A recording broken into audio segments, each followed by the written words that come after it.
ঐচ্ছিক যে ব্যাপারটা সেটাকে হচ্ছে এখানে প্রায়োরিটাইজ করা হয়েছে, কিন্তু আমি চাই যে আসলে মৌলিক যে অধিকারগুলো সেগুলোকে বাস্তবায়ন হোক। টিএসসির ওয়াশরুমের কথা, এখানে হাইজিন বলতে কিছু নাই, এখানে কোনো লাইট নাই, এখানে একটা নর্মাল হ্যান্ড ওয়াশ না, এখানে ভেন্ডিং মেশিন যেটা আছে সেটাও হচ্ছে নষ্ট।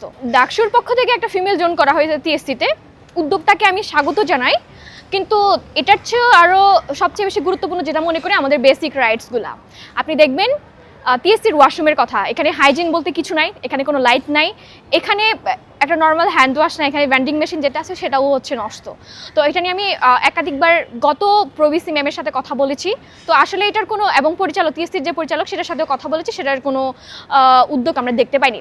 আমি এটাকে আসলে একটা কি বলবো, যার প্রয়োজন সে সেখানে যাবে, কিন্তু যার প্রয়োজন সেখানে সে যাবে না, আমি এটাকেই হিসেবে দেখতে চাই। কিন্তু তার চেয়ে সবচেয়ে বেশি গুরুত্বপূর্ণ ব্যাপার, আমরা আজকে যে দাবি নিয়ে এখানে আসছি, মানে নারীদের হলের যে ব্যাপারটা, যে নিয়মতান্ত্রিক যে জটিলতা, সেই জটিলতাগুলোকে নিরসন না করে বাকি আরেকটা ঐচ্ছিক যে ব্যাপারটা সেটাকে হচ্ছে এখানে প্রায়োরিটাইজ করা হয়েছে, কিন্তু আমি চাই যে আসলে মৌলিক যে অধিকারগুলো সেগুলোকে বাস্তবায়ন হোক।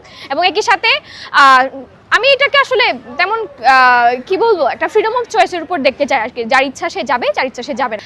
ঢাকা বিশ্ববিদ্যালয়ের বয়স প্রায় 100-এর অধিক, তো এতদিন পর্যন্ত আসলে ফিমেল কোনো জোনের ব্যবস্থা আমরা দেখতে পাইনি আর কি, এখন দেখতে পেয়েছি। তো ডাকসু থেকে এটা করা হলেও এটা ডাকসুর সম্পাদক একজনের উদ্যোগে করা হয়েছে, তো এটা আমি জেনেছি যখন উদ্বোধন করা হচ্ছে তারপরের দিন। তো আমি যেটা বলতে চাই যে ঢাকা বিশ্ববিদ্যালয় হলো এমন একটা জায়গা, আসলে এখানে সব ধরনের জাতি, ধর্ম, বর্ণ নির্বিশেষে সকলেই কিন্তু থাকে। তার মানে যে ফিমেল জোনটা করা হয়েছে সেটা পার্টিকুলার একটা গোষ্ঠীর প্রতি আর কি। যেমন আমি তো কখনো পর্দা করি না, বা হিন্দু যারা আছে বা বৌদ্ধ বা খ্রিস্টান যারা আছে তারা কিন্তু কখনো পর্দা করে না আর কি, যেভাবে করার কথা।